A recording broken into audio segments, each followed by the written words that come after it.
Okay. You can tell me when we're live.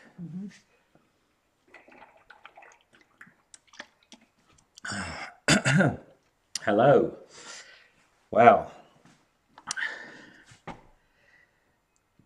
Good day, everybody. A bit out of breath. I don't know if it's live yet. Tell me if you can hear me. We keep having power cuts. We've had 3 power cuts this morning. It's just on one side of the house though, so I have to keep on going in and resetting the switches. And just as we were maybe 3 minutes, well, less than now, about 30 seconds from going live, the power went off again. Down under where, cheeky monkey. Yes, he is Ruby Slipper. He is from down under. So yeah, the power. I'm sorry, the power. Hi Kelly, how are you? The power keeps going off. If it goes off again, I'm probably just going to sit here in darkness and carry on. I don't know what's going on today. Hi Wendy. Let's just quick who's in. Byron is in. Hi to you, Byron. How are you, buddy? Ruby's in. How are you? I can't scroll through my Sydney shows in. My questions. It's all right. I just pop out my chat so I can read it. So I'll try and keep. Michelle will keep a lookout. Hi Tara. I thought this last month the questions, and probably with the run up to Christmas, the questions on the YouTube videos have become a little bit out of control for me. I spend. Sorry if I'm a little bit hoarse today. I spend a good hour or so a day answering questions on YouTube, Facebook, and the likes. And what I thought we'd try and do, because I can't keep up with it, is to take the questions that can't be just answered in one word and do a live show and just go through those questions and answer them. I think it'll make a little more involved. It gives people more information. Sorry, I'm super dry. I've just been running outside to reset the relays.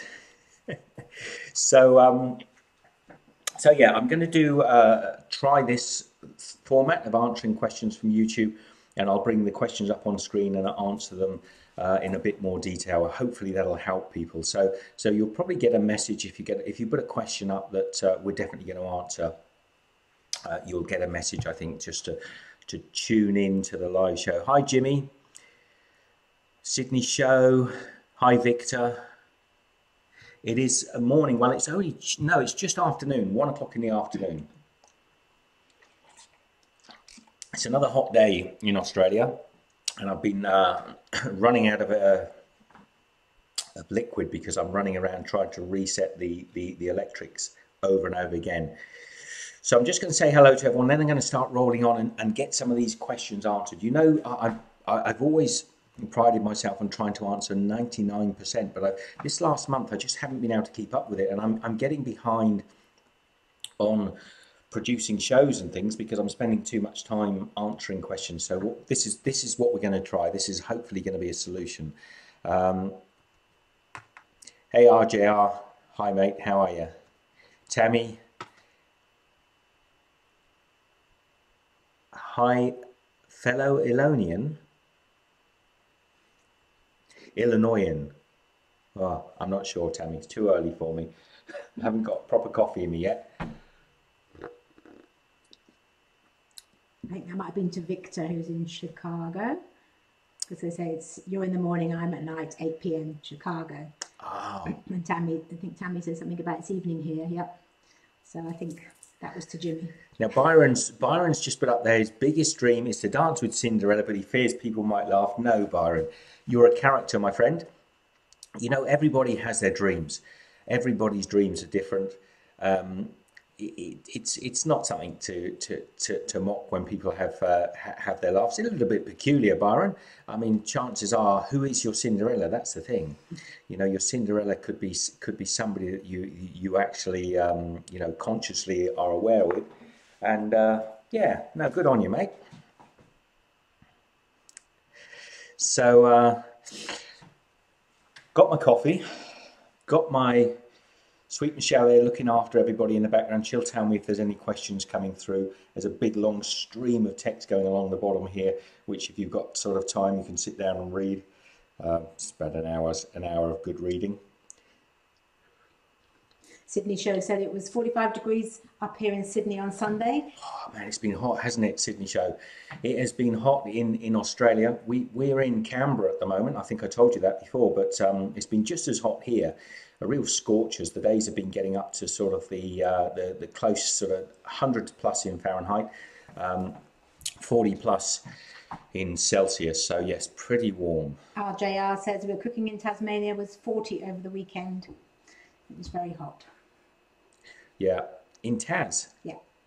Wow, you see, Tas is one of our notoriously cooler parts of Australia, and if it's getting 40 degrees in Tasmania, you know it's getting hot. I mean, parts of the country, it's a big country, Australia, so a continent really.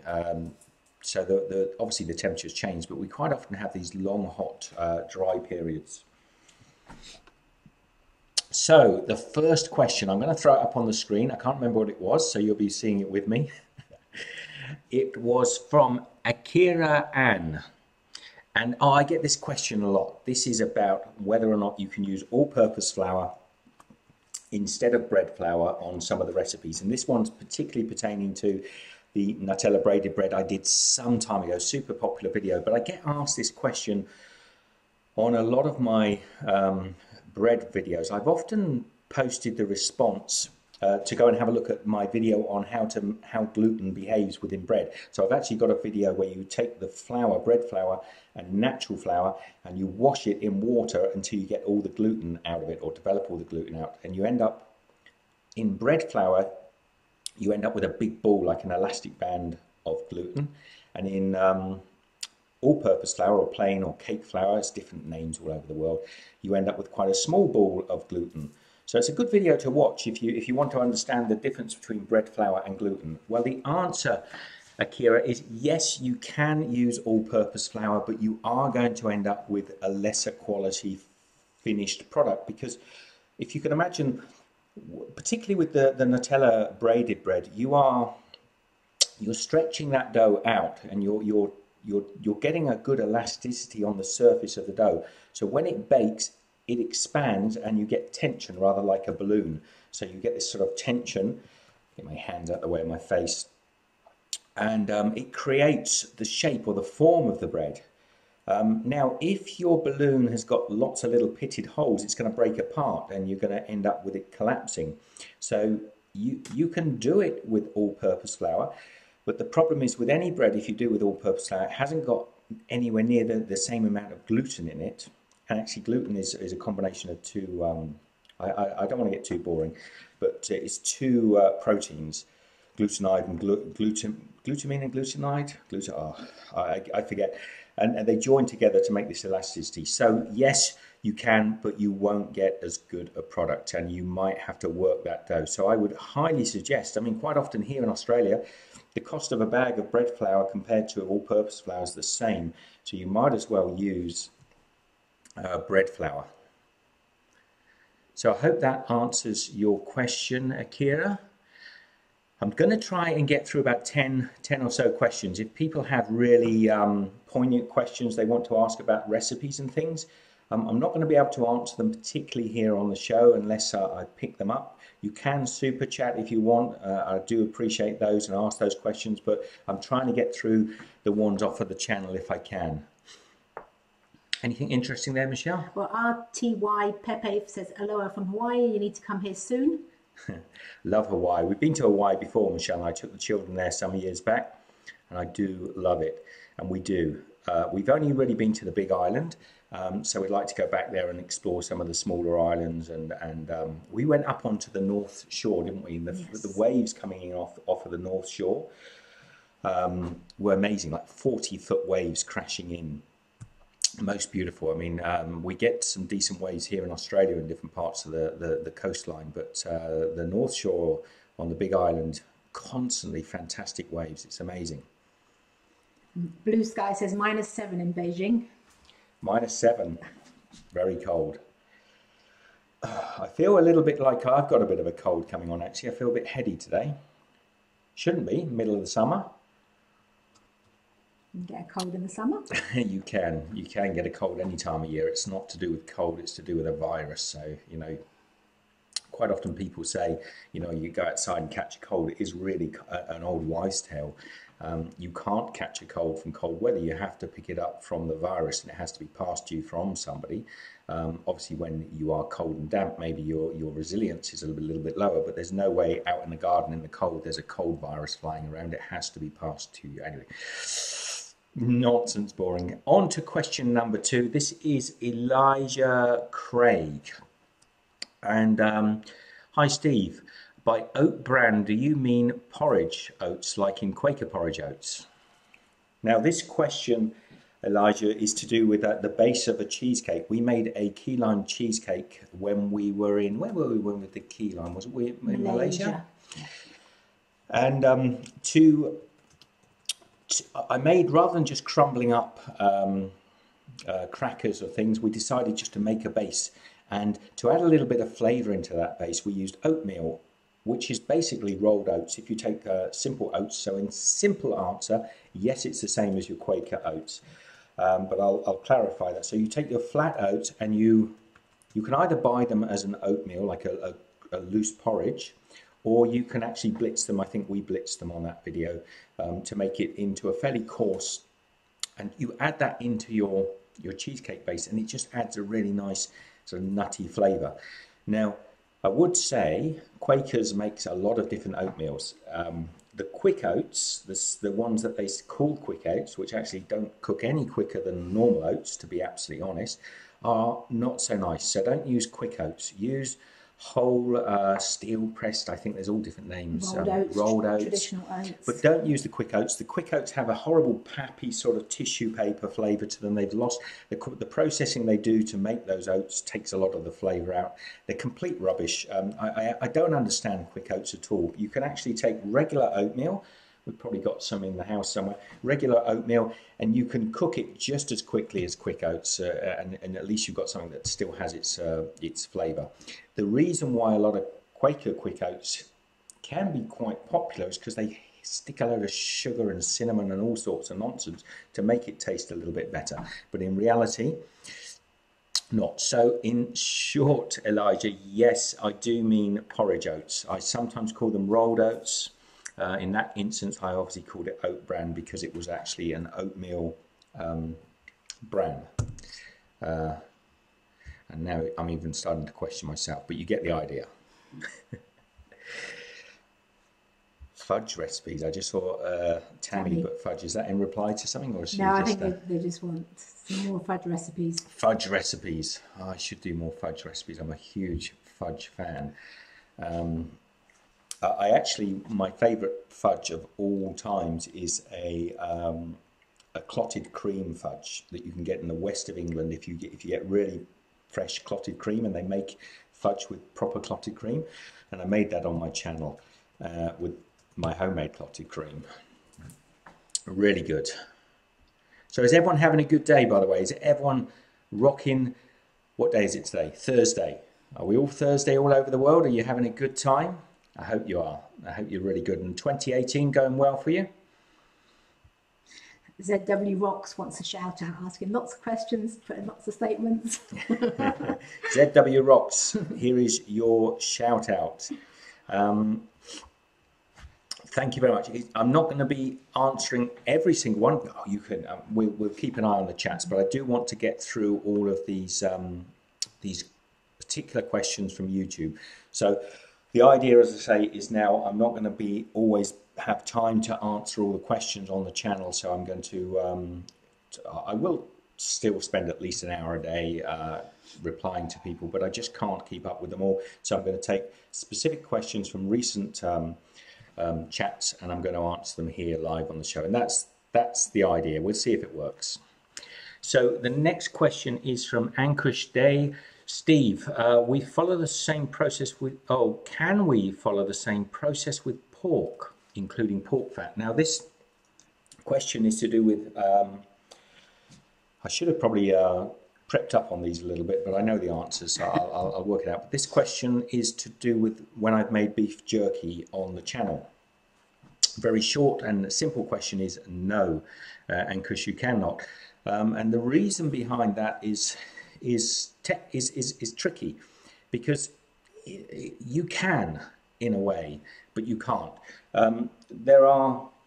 We've always been taught over the years to cook our pork within an inch of its life, basically. You know, you've got to cook it and cook it and cook it till it's dry as a bone, because, and that doesn't come from the fact that pork itself is an unhealthy meat. It comes from the fact that the processing of pork is not done very well. So basically, our governments, our countries have taken it upon themselves not to really regulate pork production. So quite often pork meat can get infected on its journey to you.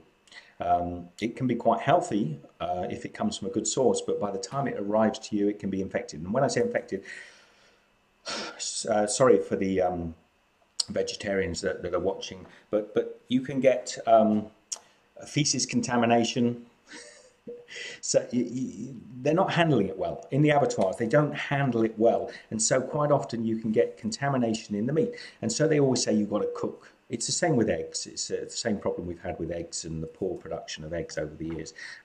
So they say, rather than us actually take our responsibility and process the meats for you healthily and carefully, we are going to put the onus on the consumer to cook it at a high temperature and kill any bacteria. So as a rule, recommendations are you should not be eating or dealing with raw pork products. And I agree with it, because I have seen the production of pork. We used to keep our own pigs on our own small farm in France. And I would have quite comfortably, and have actually, cured lots of pork. But no, for you, unless you have source of a very hygienically produced pork, don't be tempted to try and make pork jerky or chicken jerky. Chicken is another thing. If you see the production lines of chickens, close your ears if you don't like disgusting. But when they process chickens, the chicken manure, the chicken muck, and everything is all over the place. It's not a healthy system. I mean, in the past it's been quite. Things have improved, and so it's not really, again, that chicken is unsafe. It's the fact that the processing is unsafe. Whereas beef quite often is far more regulated.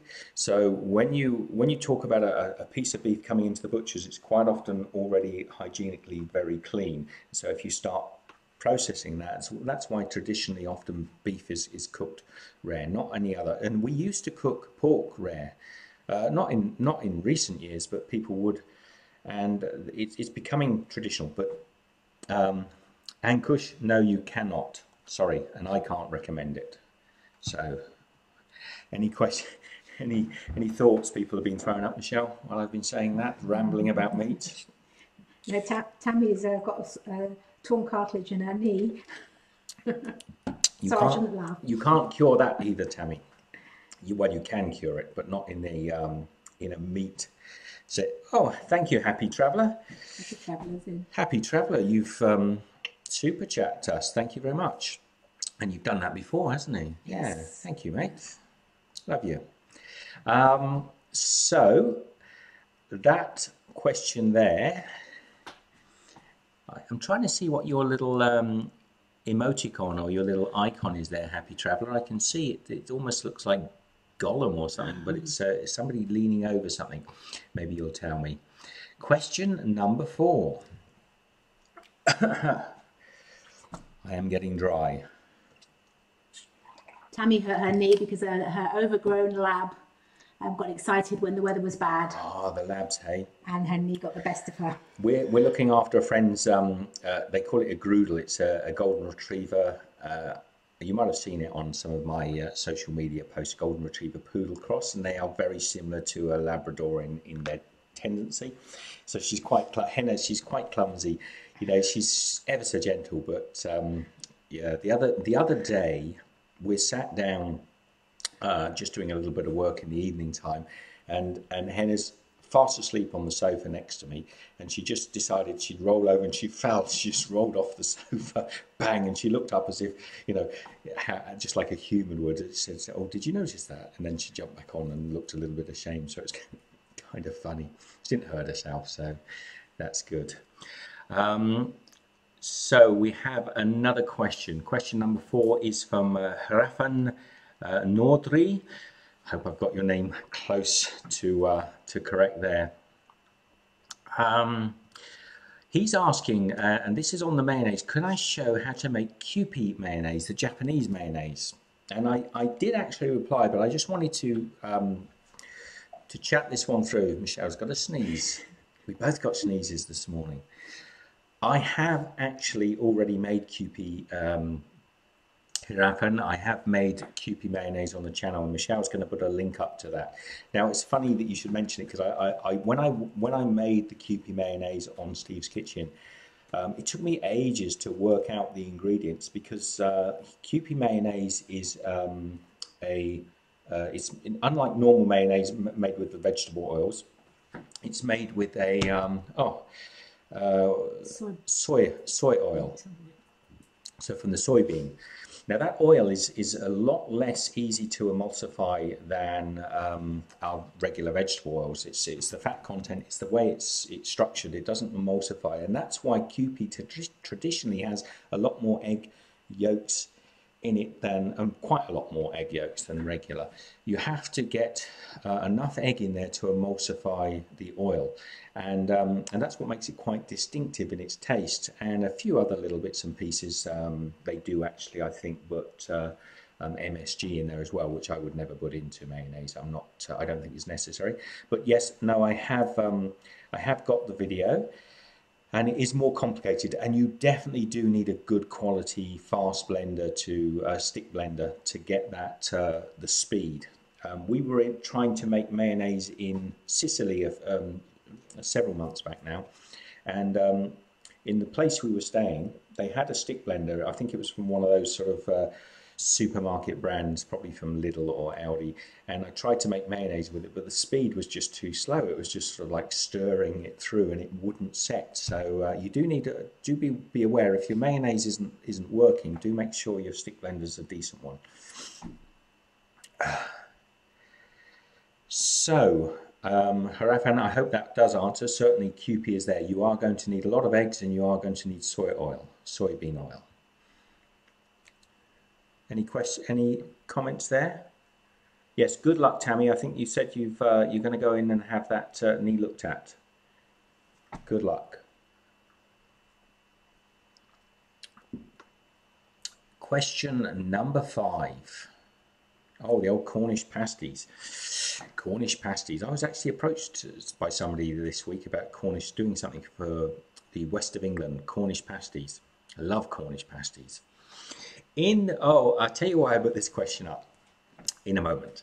In the USA, we generally use the name rutabaga. I don't know if I said that right, but rather than Swede, which to me sounds like a Swedish person. Anyway, thanks for the video. I love pasties. I love pasties too. Now, it's really odd, because I think even recently when we were doing a video for this weekend, I think we're doing the... Are we doing this weekend? I promise I'll do the Branston pickle this weekend. And actually, Jimmy Rubin said, "Hi Steve, are you going to do a Branston pickle video?" On this one? Yes, you asked that earlier on.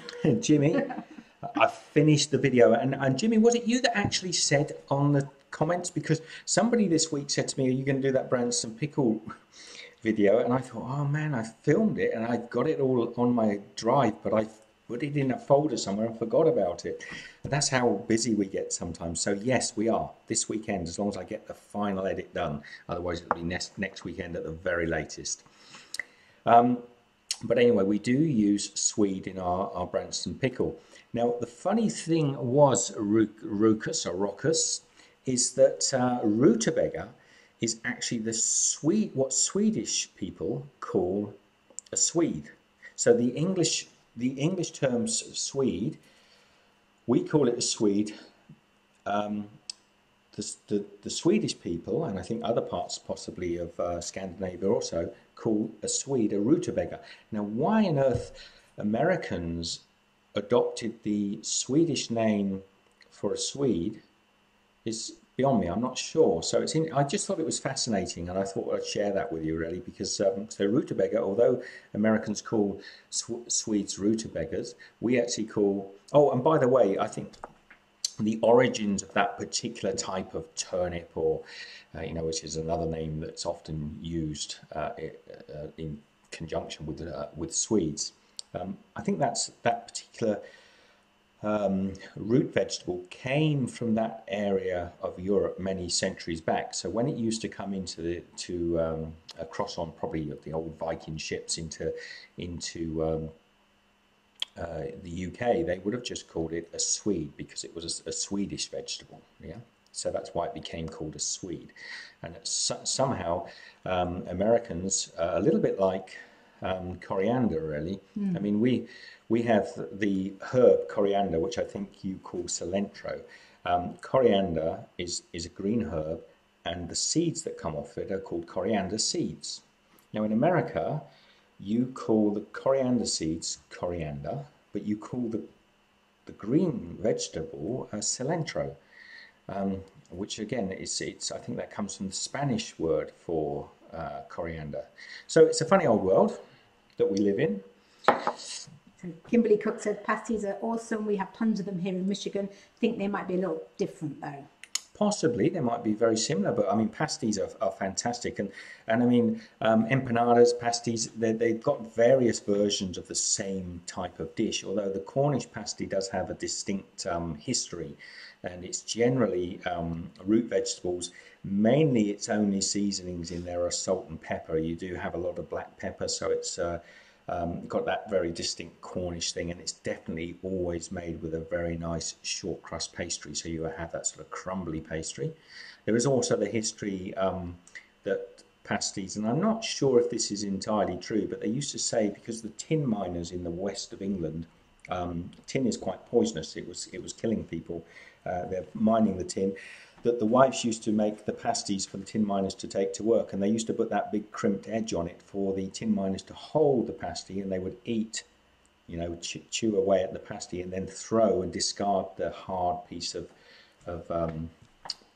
crimped edging away, so that they didn't then get the tin from their hands on their food when they were eating. And that's the story. I believe it's true, but I'm not entirely going to stand by it because I'm not 100% sure.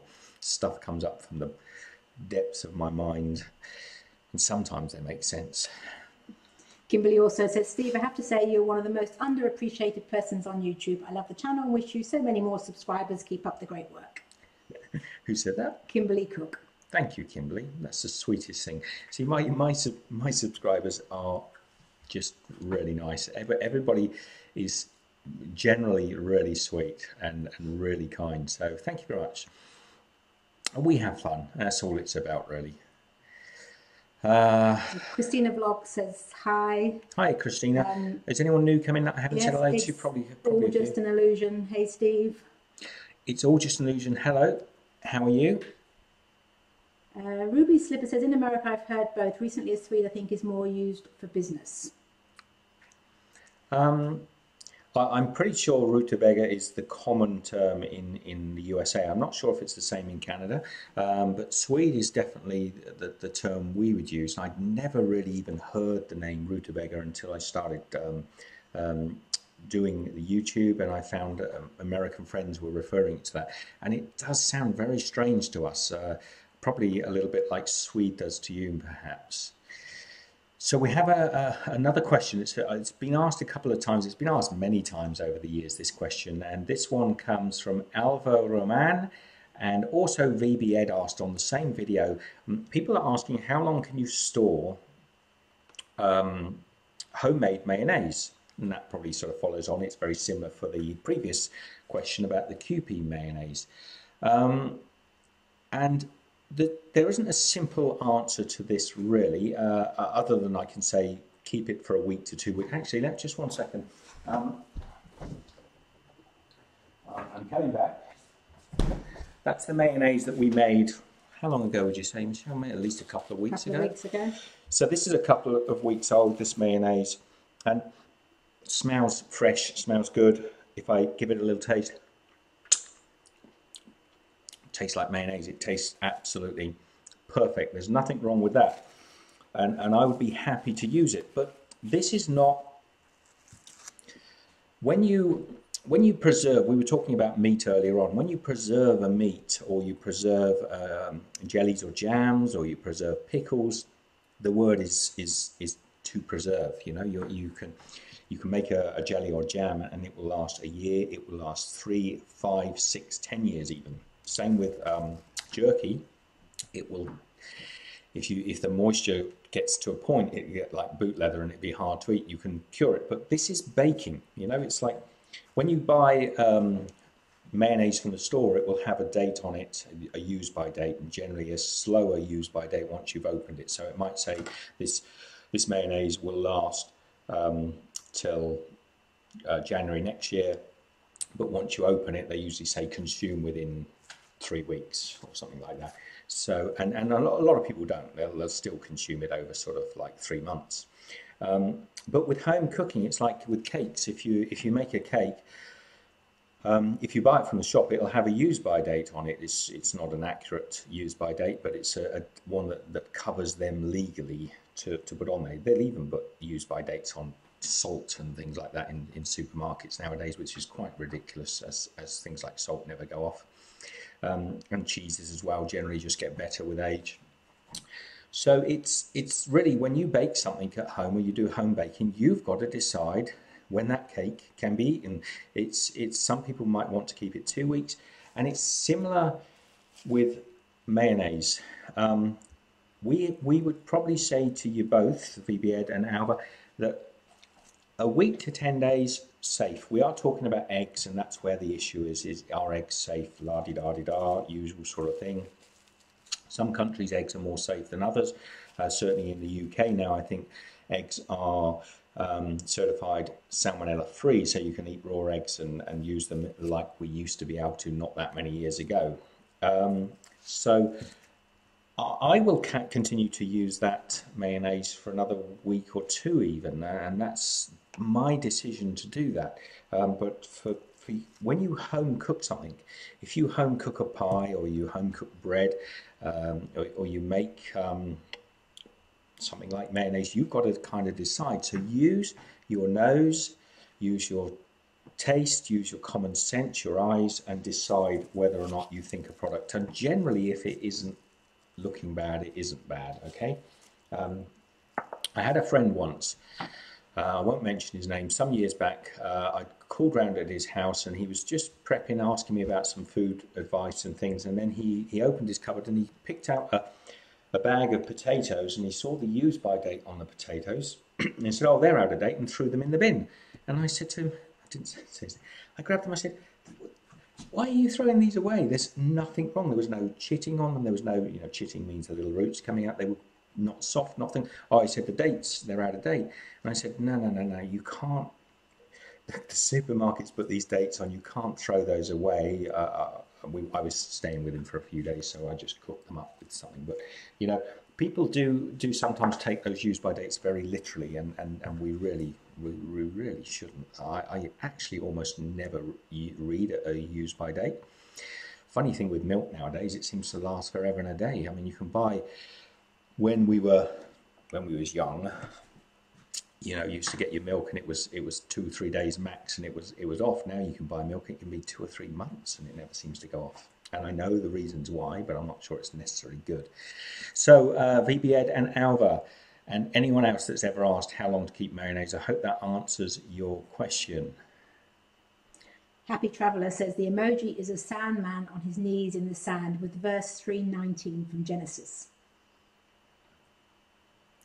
Oh, I see. That's the emoji. Yes. Ah, okay. Thank you very much. Clarified that. I'll make a mental note of it. Now, did I say? Somebody's Blue Sky. What question? Blue Sky asked, hang on, please can you give me a suggestion for my pizza bread? Whenever I bake my pizza, my bread turns so hard. Gosh, that's a complicated one. I'd need to know a lot more information. Are we talking about just taking like old bread and you making pizza, or are you actually making pizza dough and cooking it? Using bread flour. Are you using bread flour to make your own pizza dough? There's so many interpretations. Are you buying frozen pizza bases and doing them? So there's too many variables there just at the moment, but you're welcome to pop that one up, and I'll try and deal with it a little bit later on. RJR says how awesome it is that I watch Steve on TV, favourite chef, and now we get to chat to him. Love it. Who said that? RJR. Tasmania, I think. Thank you, buddy. Thank you. So, question number 7. You get to see this as I do, because we've been panicking to get this organised this morning, and I can barely remember which questions I put up, and I certainly haven't prepped for it very well. So, is that Will Dengate? Hi, I'm new. Would biltong be able to be done the same way? Biltong, by the way, South African style jerky. And what's the difference between jerky and biltong? I'm from the UK. I love biltong and I fancy making my own. So a little bit of meat curing theme going on here. But I get this question so many times. Actually, invariably, it's not a question. Generally, it's people coming onto the jerky video and saying, that's biltong. Or vice versa. So basically, what I think this is saying, what is the difference between jerky and biltong? Yeah. And in short, there is no real. Now I'm going to correct this in a minute, and so bear with me.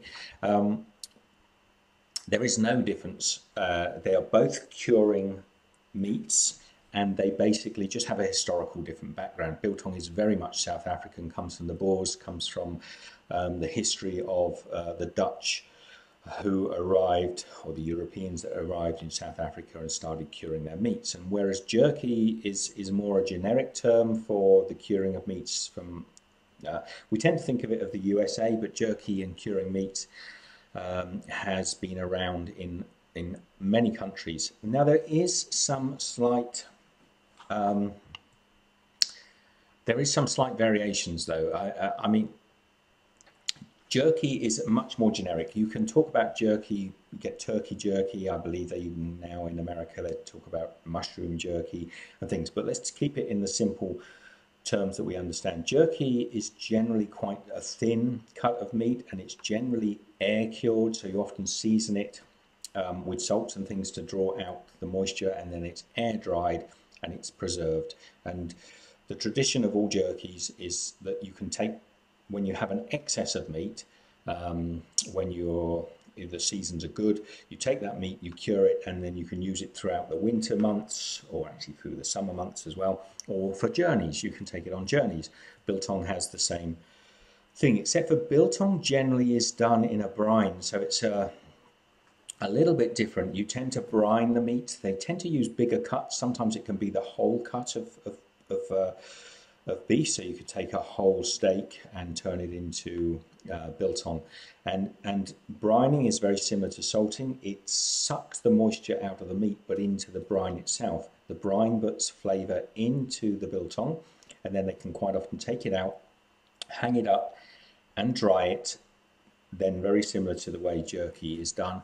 And the only other thing then, I think, with biltong, it tends to be a little bit thicker, and it tends to only ever, you can really only call biltong the dark meats, the red meats, sorry, like beef and some game meats and wildebeest and that. They tend to cut it smaller into small slices, so it's like little morsels as a rule. That's the concept. Let me think, is there any other specific... They do tend to use coriander. I think coriander seeds are very common in biltong as a flavouring. Now with jerky, it's quite different. I get a lot of comments, and I don't want to bring that up particularly into the chat here, but jerky in the USA only, really. There are some regulations where corporations, not people, have to dry their jerky out at a certain temperature in ovens. So they have to use an oven curing to kill any bacteria that is in the meat. And generally this is for jerky, turkey jerky, as well as all the fowl and things that you can, so duck, chicken and the likes. They have to do it at a certain temperature to kill the bacteria. Most of the bacteria are in the meat because of poor handling. This goes back to what we were saying before. Corporations can't be gentle with their meat and look after it. They don't butcher it carefully, and feces and fecal matter and people's hands, people who are actually, you know, the people that are producing the meat, maybe don't wash their hands properly, and so bacteria can get onto the meat, and then they have to cure it at a certain temperature to kill those bacteria. That is not the tradition of jerky. Jerky has never traditionally been done at a high temperature. It generally, all over the world, has been salted to remove the moisture from the meat, and then it's air dried or hung in, even with the Inuit tribes in the far north, or down into African tribes. They would generally slice the meat, salt it, air dry it. It doesn't need to be heated to kill the bacteria, because the meat is hygienic. You could eat that meat raw, it wouldn't be sickly. The reason why you quite often get this mistaken sort of thing saying you have to heat your jerky to a certain temperature comes from regulations that are put there because corporations are filthy, basically. They do not have any of the... They don't care about the consumer that much, other than when they're told to care about the consumer. So they have to have these regulations in place to make sure it is safe. So that is the difference between jerky and biltong. Hope I've made that clear. They're basically the same. It's just two cultures that have developed slightly different ways of curing meat. Biltong generally is only red meats. I don't think you can make biltong with other meats at all. Jerky can be all sorts of meats. Going back to when you were talking about sell-by dates, Kimberly Cook said, I had a carton of heavy cream that I bought before Christmas, and the use-by date was the 28th of December. I just used the last of it today, and it was totally fine. Crazy sell-by dates. Yes. I'll get Michelle to read the sell-by date. Okay. What date are we now? 11th. Okay, so that cream we have in the fridge there is 8th of January. And I used it last night. Nothing wrong with it at all. Now, who said that? Kimberly Cook. Yeah, and Kimberly, there is actually, quite often you need to buy cartons of cream and they go off before you need them. And I've got a good video I put up sometime. I say it's a good video. I'm so big-headed. But, you know, I discovered some years ago, we had quite a bit of cream and it had gone off, that you can, the sourness that's in cream, or the bad smell, the bad flavour that's in cream, does not actually transfer into butter. So you can actually take bad cream and you can whip it, you can whisk it, and it will separate out the whey from the butter fat, and you will end up with, you can have cream that you can barely put your nose to. It smells disgusting and you think, I can't use this. Whip it up and it turns into butter. Once it's set as butter, the bad smelling whey separates out and you have fresh smelling butter. There's no scent to it at all, so you get like a second bite at your cream, basically, because the butter fats are not the problem. It's the whey that goes bad, that goes sour, it goes rancid. So that's another good little video. Maybe I'll get Michelle to look that one up at some point. And Ruby Slipper says, thanks Steve for the mayo info. What oil would you suggest what oil would you suggest for oil? For mayonnaise? Yes. Some people like to use, I'll go straight with it. I like to use a canola oil or a vegetable oil of some sort. Some people do like to use olive oils, and you can make olive oil mayonnaise. I don't like the flavour that olive oil imparts into a mayonnaise most of the time, unless it's a very light olive oil, particularly with those darker sort of heavy grassy sort of olive oils. But if you're a big fan of olive oil, you can use olive oil as well. It works extremely well. I tend to use canola oil. That would be my first choice. Rapeseed oil works fine. So I hope that answers that question. Now, where was I? I forgot what number I was on. You just did about... Just did that one with Will, yes? Yes. So we're on question number 8. God, this is tiring. Whew. Oh, we're back in Sicily. Excuse me while I just stretch out. I'm not feeling 100% today. This one is from Uvmi Luchis. Excuse me, and I'm so sorry. Uvmi. Uvmi, this one is, they love this video. This is on the cannoli, Sicilian cannoli or cannolo. Everything is very well explained. Flavorings on the, can a person add other flavorings to the dough for the shell? Basically, the long and short of this is they're asking, when you're making cannoli, can you add additional flavors in with the shell? And the answer to that is yes, absolutely you can. There are certain flavors. I mean, I think I mentioned in the original video that when you travel around Italy, even in Sicily, we were over in Masala on the west coast of Sicily. Sorry, I get upside down. I get this wrong all the time. And they do use Masala wine in the shells to make the actual shells.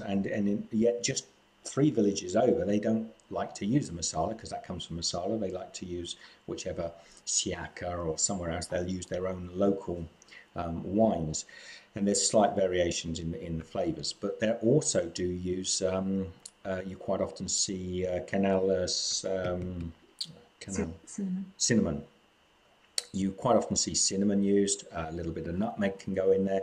Flavors, I tend to think the spiced flavors work quite well in those sort of things. So you could use even cardamom would work quite nicely. So yes, in cannolo shells you can use different flavors, and you can use different sweeteners as well to develop the taste. And you can certainly not add in masala wines or fortified wines, or you can add in fortified wines, and you can literally go for anything. If you come from, say, Louisiana and there's a local fortified wine, give it a go, give it a try. And I mean, when I say a fortified wine, I'm talking about like a port or something similar, like a port or sherry. So, Uvme, I hope that's pronounced your name right, and all your little smiley faces and emoticons. I have answered your question, hopefully. Right, how are we doing for time, Michelle? 47 minutes. Okay. Question number 9. Oh, clotted cream. I am drinking and drinking, and now I need to go to the loo because I'm so dry today. It's a hot day as well, isn't it? It is. Do you want to come say hello, Michelle? What, so you can go to the loo? No, I can wait. Soldier on. Soldier on. I don't think I'll be drinking any more water though. So this one is from Kiora Laura, and this one is to do with the clotted cream. I get this so many times, this question. Now she is saying, where is she based? She can only find a UHT, ultra high pasteurized or milk from 35% of fat. She followed my instructions. She got a skin on top, some very thick stuff, and then on the bottom it was like a single cream, like a thin cream. Then you've done very well. I get this, and I'm going to one day have to follow up on this clotted cream recipe that I did. I get so many questions. I mean, talking thousands of questions on this clotted cream. When I first saw clotted cream produced in the West Country, it was fascinating to see, because in the old days, a lot of homeowners, I'll call them housewives, used to put the excess cream on top of the range cooker, and they would just reduce it down until they got this thick clotted cream. It would take maybe overnight or maybe a full day. When I saw that in the West Country it produced by, I think they're called Roger, I forget the name of the company. But anyway, when they do a similar thing. They take the very good quality creams and they reduce them down. Now, it is normal for clotted cream not to be like this rubbish you buy in the supermarkets nowadays. If you go into Aldi or Lidl, I keep going to them because I think they produce some pretty appalling stuff, and buy their clotted cream, it's just like thick cream. It's not clotted cream at all. It's some disgusting paste that is a poor substitute for clotted cream, a very poor substitute. Trust me, if you've only ever had that sort of clotted cream, you haven't had clotted cream. And clotted cream is not the clots. It's not just the thick cream that's on top. I remember when I was a young kid going down the West Country and they were scooping the clotted cream and mixing it with ice cream and putting it on the cones. It was so good. But clotted cream is the thickening of cream, the buttercream. So you do get a layer of thinner cream underneath, and you do get quite often a skin that develops on the top. And that's natural. When you chill it down in the fridge, you don't separate out the thick stuff off the top. People do that because they're so used to seeing clotted cream in a little tiny cellophane packet that looks just like sort of cream cheese, really. It doesn't have any flavour at all. And clotted cream is actually clotted cream with thin cream on the top and then quite often a crust. And when they make it in the factories, they scoop it out and put it into the little tubs and seal them. And you get this blend of clots in amongst a thinner cream, and it is delicious. It's rich, it's buttery, it's good. And I'm always getting asked, my clotted cream is only got a thick bit on top, it's thin underneath. And I show in the video, I'm pretty sure I do, that is the right way. You can't odds the fact that the thick cream will float to the top. It's not human nature, it's nature. The thick cream will float to the top. The thickest layer will often develop skin on top. Now, sometimes I know people get like a yellow cream, a yellow skin, almost towards an orange on top of their clotted cream.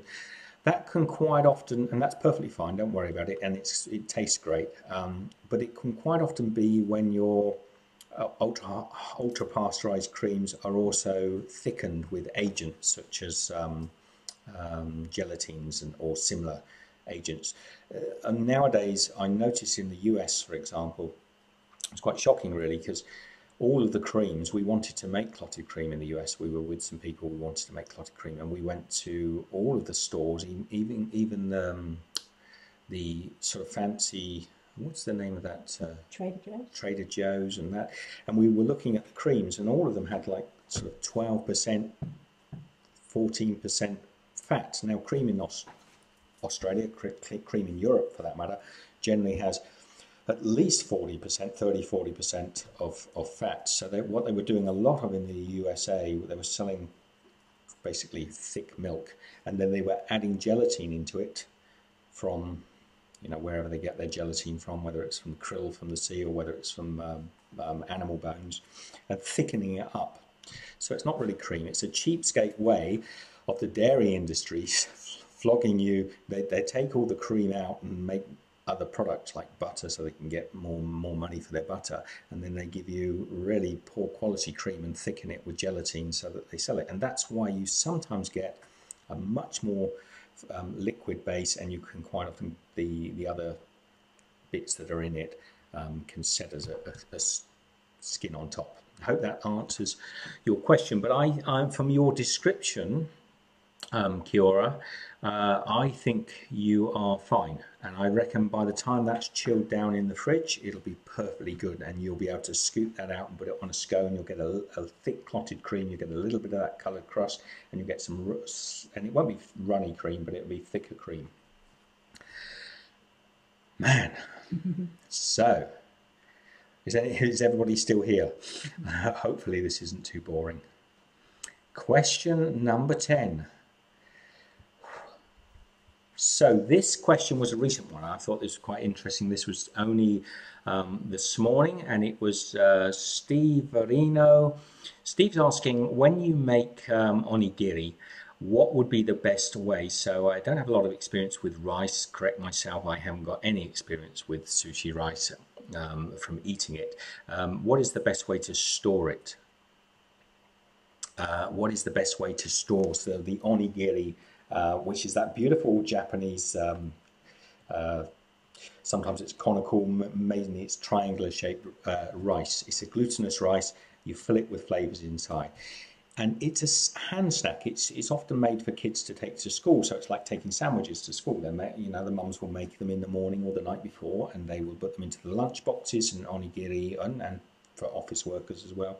Take the little onigiri in. Has a little bit of nori seaweed, so a little bit of papery seaweed around the outside to hold on to and also to eat. And they're delicious. I mean, the rice itself, plain rice to me, I love the flavours of plain rice. I'm pretty boring, but I find rice is one of the most delicious things. Steamed rice, sushi rice can taste so good. Now, onigiri is it's not a sushi, but it's made with the sushi rices. You don't add the vinegar or the sweetener into it because it will break apart. You want it to be fairly glutinous. And if you're going to store those overnight, there are, or even you want to make them fairly fresh if you can. But if you do have to store them overnight or over a couple of days, probably the best way is to put them into a sealed container. I would put them into a Tupperware. The very best way to keep them as fresh as possible would be to wrap them in cling wrap, you know, a cellophane wrap. What do you people call it around the world? I don't even know what we call it anymore. Cling film. We call it cling film, I think. So you can wrap it in cling film, so it's right up against the onigiri. And that way you're keeping all the moisture in, you're keeping all the right level of moisture, and then you can just unwrap it. And that's probably the best way to store onigiri. Be careful that you're using a good quality food grade cling wrap, which they mostly should be, but I know some people nowadays get some pretty awful stuff from the dollar shop, which is meant for wrapping packages and parcels, and it isn't food safe. So do make sure you use food safe cling wrap for that. Too much information? Perhaps it is. And onigiri, by the way, so good, so good. If you do like, now when I made, we've been doing quite a lot of sushi since this last week or so. I might be doing some more sushi recipes soon. We've got some good ideas. When I made the sushi rice recipe, how to cook perfect sushi rice, I get a lot of people coming on and saying, you haven't added the sugar, you haven't added the vinegar. And I have to answer, I used to answer it all the time, but I'm past answering it now. Not all sushi rice is cooked or prepared just to make, you know, California roll sushis. You know, sometimes you might be making it for other products. So once you've cooked your sushi rice, you then decide what you're going to do with it. And I think in that particular recipe, we went on to use it for onigiri, so we didn't season it with rice and sugar. Ooh. So RJR says, so many handy tips. Thank you. And Jimmy Rubin said, at work, mate, all on my own, and it's pouring with rain. Just a pouring in the rain.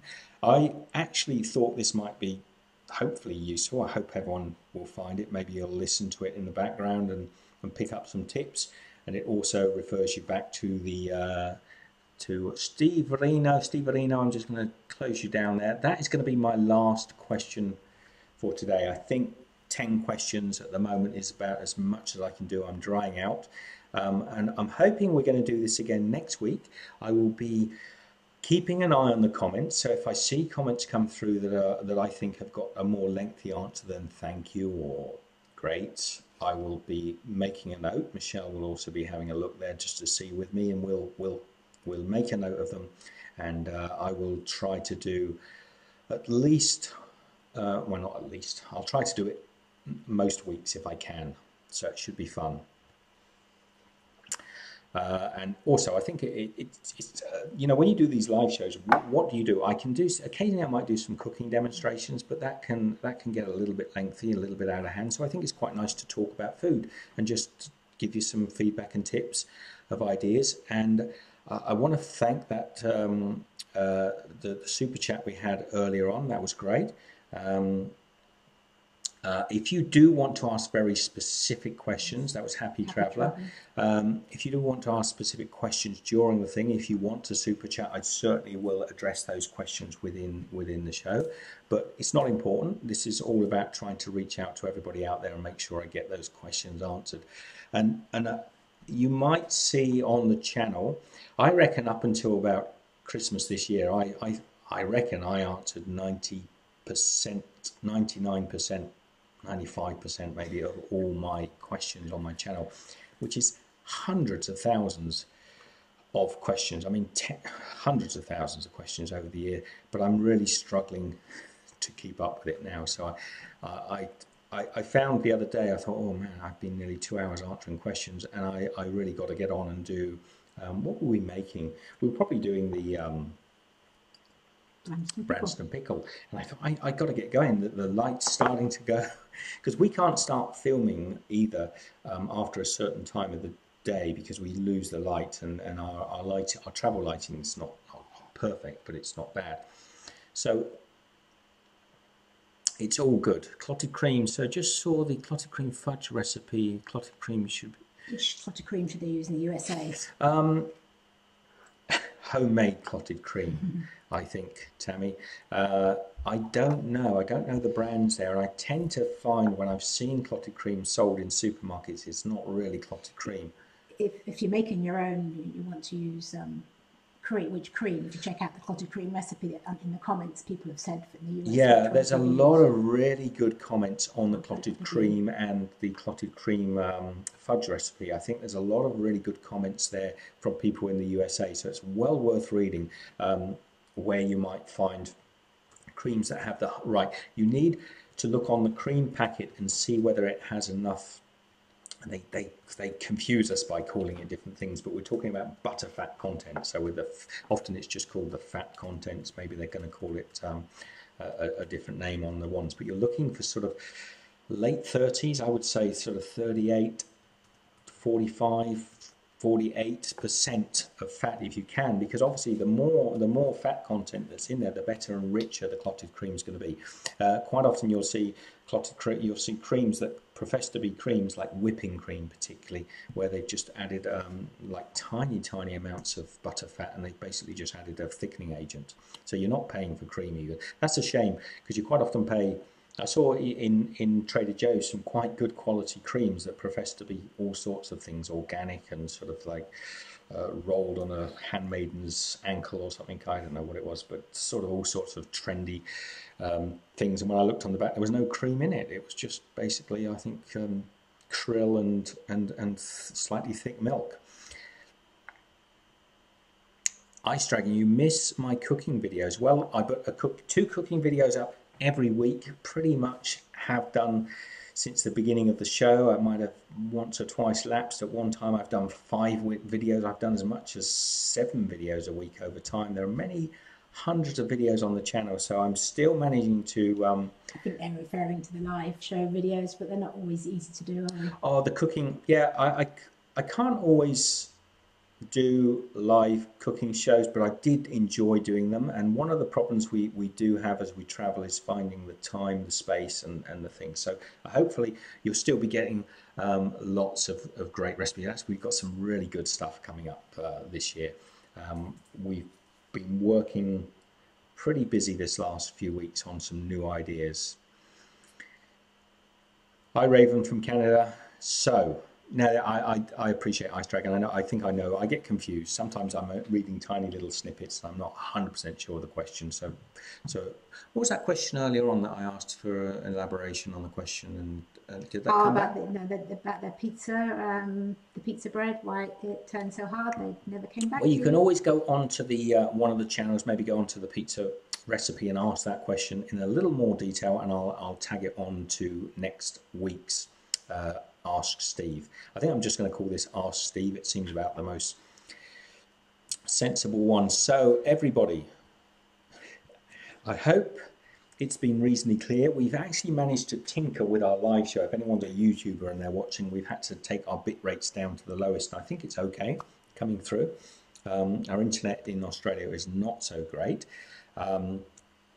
We have actually been starting on our Mexican series, so we've been doing some of the Mexican recipes and tinkering around. I've been playing with masa flour. I don't think I've got much here. Oh well, I've got some. No, I've got some tortillas, but these are stale ones, and they need to be stale because we're going to fry them up into tortilla chips. So that's fun. Byron says, Steve, when you make my no-bake chocolate cheesecake, you should definitely put dark chocolate ganache and chocolate pie crust. Thank you, buddy. It might be some time before I get round to it, Byron. We've actually got a big trip this coming weekend. We've got a bit of a trip, and then I'm not sure when we will have access to our next kitchen. So we've been busy filming stuff to keep you entertained over the next few weeks. And we're going to try and do some live shows. I've got a new service provider for my mobile phone, and we're going to try and do a few sort of live shows to show you around Australia as we travel around the country, if we find anything exciting or interesting.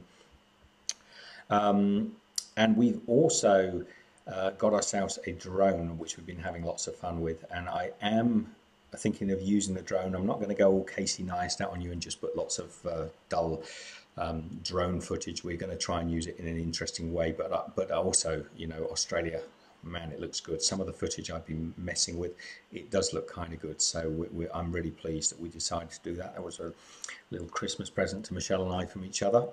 Well, RJR said, hope it's not Telstra. RJR, the sad thing is, as you probably possibly know if you're in Australia, did you say you were in Tassie? The sad thing is, when you're travelling around Australia, the only service you can use is Telstra. And it's so expensive, but the only people that really reach, and we're driving right across the outback and across the Nullarbor, the only people that give us service are going to be Telstra. So although it's crazy expensive, we're going to have to use Telstra, I'm afraid. I've tried others. I've tried to go for a cheaper option. Telstra in Australia, I don't think people overseas realise how expensive and poor quality our internet can be. And some people, I know my boys now have got good internet in the city, but it's a long time coming. It's really slow, and certainly, you know, when you go to countries like Hanoi and you're in the depths of sort of like, you know, what feels like a much more basic community, and they're getting 100 megabyte up, 100 megabyte down for sort of $20 a month. It does make you feel a bit frustrated when you come back to Australia and you've got to pay $150 and get barely the same service. So very frustrating. Almost all of Southeast Asia, most of Europe, everywhere we've been has had much better internet than we do here. And I know a lot of us now are starting to get slightly better internet, but it's way too expensive. There's far too many excuses from the government, who are just basically lining their pockets with the money that the taxpayers put into the system. But let's not go down that track. We do get ripped off. We do get ripped off because because we're a long way from anyone. There's just not enough competition over here. If there was more competition in Australia, we would probably be paying around about sort of $20-30 for a monthly internet package that would be fairly amazing, and you might have to pay sort of $50-60 if you wanted something that was to be sort of super outstanding. And I'd be happy to do that, but I really find it annoying when I come back to Australia and find that we can pay sort of like $100 and get something that most of our Asian neighbours have been getting for sort of 20 years, and yeah, not good, but we'll sort it out. Let's end it on a high note. Shall we talk? I'm not going to talk about this. Have we got any other things we've been doing this week, Michelle, that we can have a chat about? We've been drying. We've got lots of nice apricots in the garden. We've been drying apricots and some peaches actually out in the sun because the sun's been so hot. So if you've got a fruit tree, by the way, like we've got an excess of apricots and peaches, just get those apricots, pull them open, put them a little bit of vinegar, tiny bit of salt. It's not necessary actually, but if you put a little bit of vinegar on them, lay them out in the sun, if you've got something that can cover, you know, you can get those lot of pop-up cake covers you can often buy in the dollar shop to keep the flies off. Well, you get one of those, pop it out in the sun, put your apricots underneath it, or get yourself a little fly sheet over there, and they will dry out super quick, and you'll have all these wonderful dried fruits, which we're going to have for our next part of our journey. We've got a big bag full of them, so I'm looking forward to nibbling on those as we go. Martha Mika, hi Steve from Illinois, another one from Illinois. No. Enjoy watching. Oh yeah, from Illinois. It'd be great to go back over to the US at some point and do a tour, but it'll be a little while yet. We've got quite a few places still to go. So I'm going to wrap up today. I hope those answered some of your questions. Love to all of you all over the world. I hope you're having a fantastic start to 2018. I will still be reading the comments, and I still will at least devote an hour a day to trying to reply to everybody, but I might be missing a few more. I mean, I think in this last month I might have missed sort of 60% of my comments, and not that I haven't read them. I've read every one, but quite often they're just nice comments, and I generally say thank you very much, and it's me typing all the time. I do all the replies to the comments. Michelle doesn't get involved with them, so it's me on there. So I do say, you know, like to say thank you, but It's getting a little. I'm getting a bit snowed under, so apologies if I haven't replied recently to some comments. If it's a very specific question about a recipe, I do try to get back, unless it's been asked 30 times that week, in which case I really do urge people just to read some of the comments that are already there and get their answers. Unbox Warehouse, hello my friend, how are you? Beautiful. So I know I've been going through these questions. I may well have missed some of the people that have popped in today, but I do appreciate everybody that's been in here commenting, and I leave the live chat on the side so anybody watching it later on, if you do have some questions to do with food or recipes, please pop them down, and don't forget, share the love, share this video with your family and friends, and in the meantime, I will see you. I've got to go and find the stop button now somewhere on one of the other pages. But I will see you in the next video. Actually, a couple of nice recipes this weekend, so a bit of fun. And see you then. Take care. Now, I do have to go and find the stop streaming button. Love to you all.